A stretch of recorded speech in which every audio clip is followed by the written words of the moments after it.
I first saw it, I thought that this was a US-made, very advanced next-generation fighter, and in fact that this would explain all the UFO sightings. It was only later to find out that that wasn't the case. We're looking at something, scarcely bigger than a basketball. There's a particular kind of silence that falls over a room when something can't be explained. Not the silence of boredom. Not the silence of confusion. The silence of people who understand the implications and aren't sure they're ready for them. That silence reportedly fell over a laboratory in Mexico City sometime in the spring of 2025.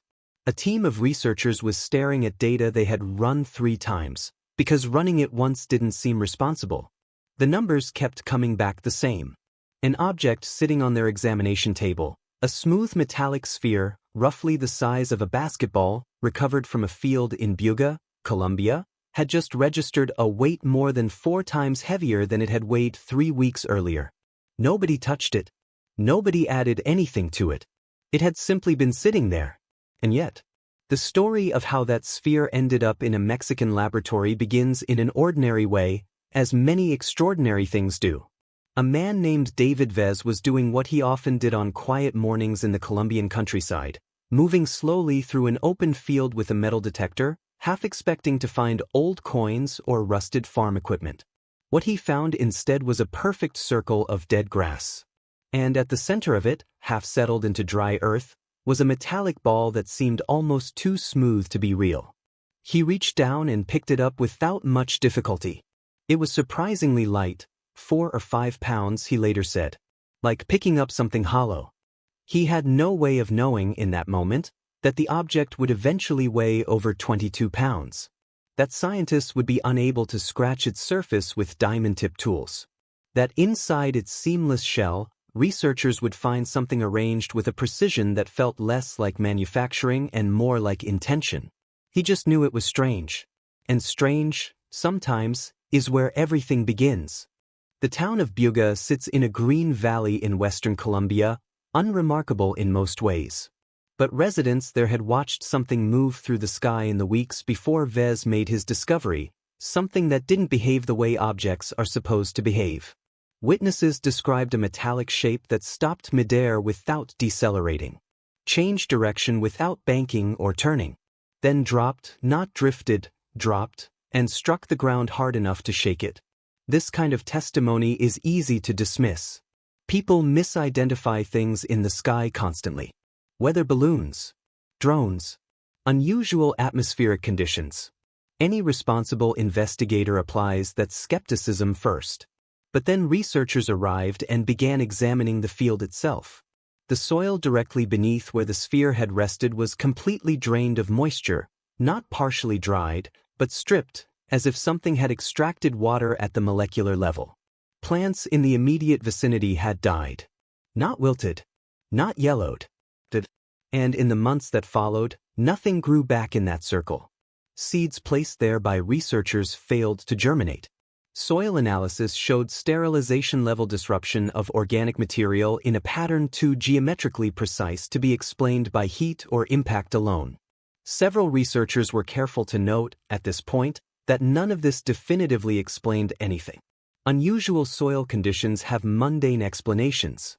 Dead grass circles have been attributed to fungal growth, chemical contamination, lightning strikes. One geologist involved in early analysis cautioned explicitly against what he called pattern urgency, the human tendency to assign meaning to unusual clustering before sufficient data exists. That caution matters. It's worth holding on to. Because the more interesting questions weren't in the field. They were inside the sphere itself.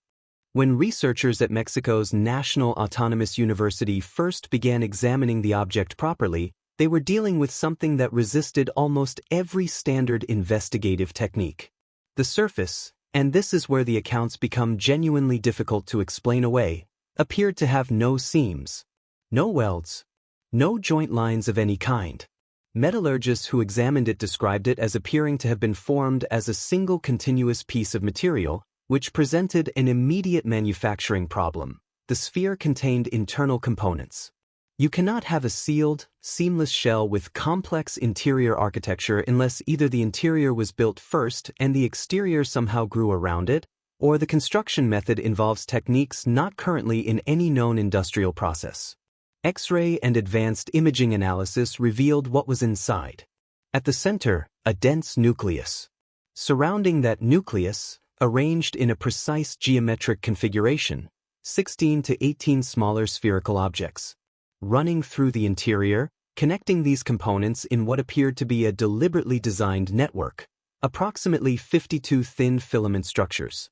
Researchers described them as resembling fiber optic cables, though the material they were composed of didn't match any known optical fiber compound in their reference databases. 3 concentric layers of differing material density formed the inner architecture, an arrangement that suggested, to the engineers who reviewed the imaging data, something closer to an engineered information system than to any kind of passive object. When teams attempted to take a physical sample, using diamond saws, laser cutters, and plasma torches, nothing worked. The surface deflected every tool without visible damage. One physicist described it as absorbing the energy rather than resisting it, though she was careful to clarify that this was observational description, not a confirmed mechanism. Then came the weight data. Across multiple controlled measurements, taken over several weeks, the sphere appeared to reduce its effective mass by approximately 81% under conditions that researchers could not isolate or reproduce on demand. Objects do not change their mass. This is not an edge case in physics, it is foundational. Mass is not a variable property of matter under normal conditions. And yet the scale kept showing different numbers. Several members of the research team proposed instrument error, calibration issues, environmental electromagnetic interference. These hypotheses were tested and ruled out. The numbers, as far as the instrumentation could determine, were real. The room, reportedly, went quiet when that conclusion was confirmed. It would be a disservice to tell this story without acknowledging what happened in 1989, because the two narratives are now impossible to fully separate, even if that connection makes some people deeply uncomfortable. A man named Bob Lazar gave a television interview in Las Vegas claiming he had worked as a physicist at a classified facility near the Nevada test site. He described, in technical detail, alien spacecraft stored in underground hangars. He described a propulsion system built around a reactor approximately 18 inches in diameter, seamless, dome-shaped, containing a central element of material that didn't appear on the periodic table at the time. He described smaller spherical components arranged geometrically inside this reactor. He described a technology that could amplify gravitational waves and reduce a craft's effective mass to near zero. The scientific community was not kind to these claims. The element he described didn't exist. Gravity manipulation of that kind violated known physics. The seamless construction sounded like fantasy. Over the following years, however, a few things happened that complicated simple dismissal. The classified facility Lazar named Area 51 was officially denied to exist by the U.S. government until 2013, when its existence was confirmed through declassified CIA documents. His description of its layout and operational security matched what was later verified. In 2003, scientists synthesized the element he had described, assigning it the name Moscovium on the periodic table. These weren't confirmations of his larger claims, but they were details that had initially been used to discredit him, and they turned out to be accurate. It's important to state clearly what this does and doesn't mean. A person can be correct about peripheral details and still be wrong about the central claim. Lazar could have had legitimate access to classified information about the base's geography without having worked on anything extraterrestrial. Coincidental accuracy is a recognized phenomenon in pattern-heavy narratives. Several researchers have said exactly that. But then scientists started comparing his descriptions to the Buga Sphere, point by point. The reactor he described, 18 inches in diameter. The sphere, approximately 20 inches. Seamless construction, both. Central nucleus surrounded by smaller geometric components, both. A mechanism that could reduce effective mass, both. A physical system that appeared to use light-based rather than electronic information pathways, both. The similarities were becoming harder to ignore, was how one researcher put it, carefully. Not impossible to ignore. Harder. The sphere was not the only object of its kind. That detail tends to get lost in the specificity of the Buga case, but it may be the most significant contextual fact of all. In 2023, a senior official at the Pentagon's All-Domain Anomaly Resolution Office testified before Congress that metallic orbs, typically between 1 and 4 meters in diameter, capable of hovering motionless or accelerating to high velocities with no visible propulsion, represented a significant and consistent category of unidentified aerial phenomena observed by military sensors. Declassified footage of what analysts called the Mosul orb, filmed by a U.S. military drone over Iraq in 2016, showed a smooth, reflective sphere moving through the sky with what appeared to be directed behavior. No engine signature. No flight surfaces. No exhaust. Going further back, in 1974, a family in Florida discovered a metallic sphere after a wildfire swept through their property. That object was also seamless. Navy X-rays revealed interior masses arranged in a layered structure. It reportedly behaved in ways that made the family uncomfortable enough to contact authorities. The case was documented and then, like many such cases, quietly filed away. Similar reports had accumulated from commercial airline pilots over the United Kingdom, from military observers in South America, from civilian witnesses across a range of countries and decades. The consistency of the descriptions, smooth, metallic, spherical, capable of apparently impossible movement, was noted by analysts who reviewed the aggregate data.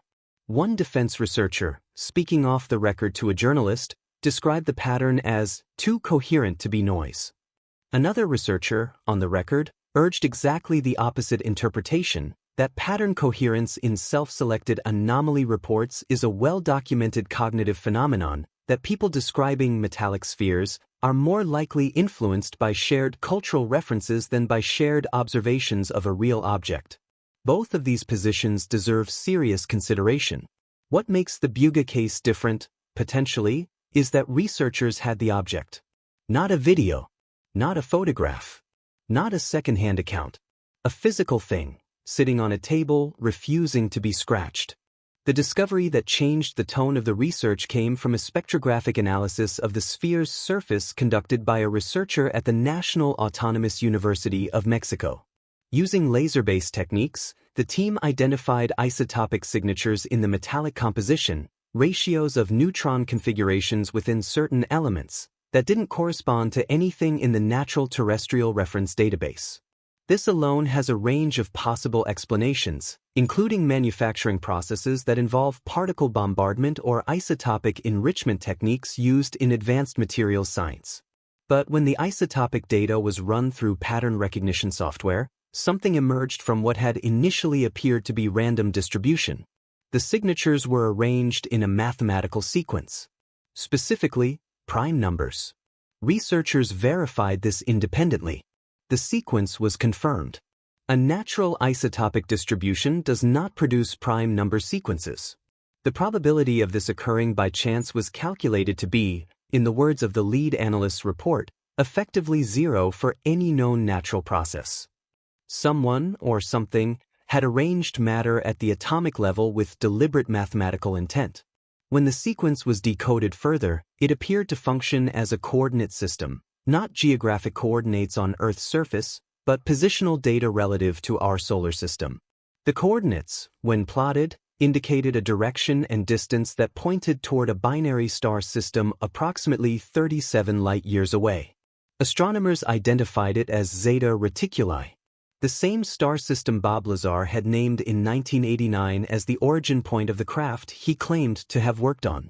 Several members of the research team, upon reviewing this finding, stated publicly that they remain skeptical that pattern recognition software can produce false positives, that coordinate interpretations involve assumptions that may not be valid, that the connection to Lazar's specific claim could itself be a form of confirmation bias shaping the analysis. Those are legitimate objections. What the researchers could not explain was how a prime number sequence had gotten into the isotopic structure of the sphere's material in the first place. Whatever its meaning, The deliberateness of the arrangement seemed increasingly difficult to dispute. The room, again, went quiet. There is a version of this story that ends with certainty, with a declaration that the mystery has been solved, that the evidence points unmistakably to a single conclusion, that humanity now knows something it didn't know before. That version would be easier to tell. It would also be dishonest. What exists, as of now, is a physical object with properties that current manufacturing science cannot account for.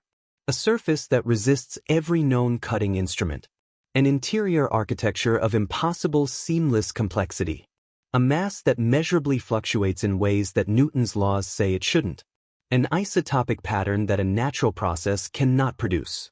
And a set of coordinates, encoded in matter itself, pointing to a place that a man claimed was significant 36 years before the sphere was found.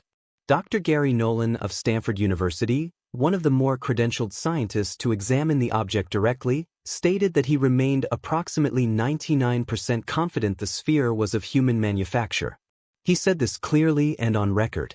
He also said, with equal clarity, that he could not explain the seamless construction, the fiber network, or the weight fluctuations using anything in the current public scientific literature. Both of those statements can be true simultaneously. The sphere continues to be studied. The filament network inside it, according to researchers who have monitored it, continues to produce light patterns that have not yet been decoded.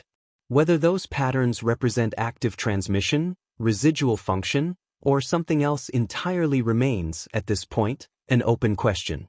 What the sphere does to the people who examine it closely, scientists, engineers, physicists, people trained specifically to resist the pull of premature conclusion, is make them careful. Careful in their language. Careful in their claims. Careful in a way that suggests they are aware they may be standing at the edge of something they don't fully understand yet. Whatever fell into that Colombian field that morning, it has the unusual quality of making rigorous people speak in whispers. Not because they're certain of what it is, but because they're not certain it fits inside the world they thought they knew. And that, depending on how you think about these things, may be the most significant detail of all.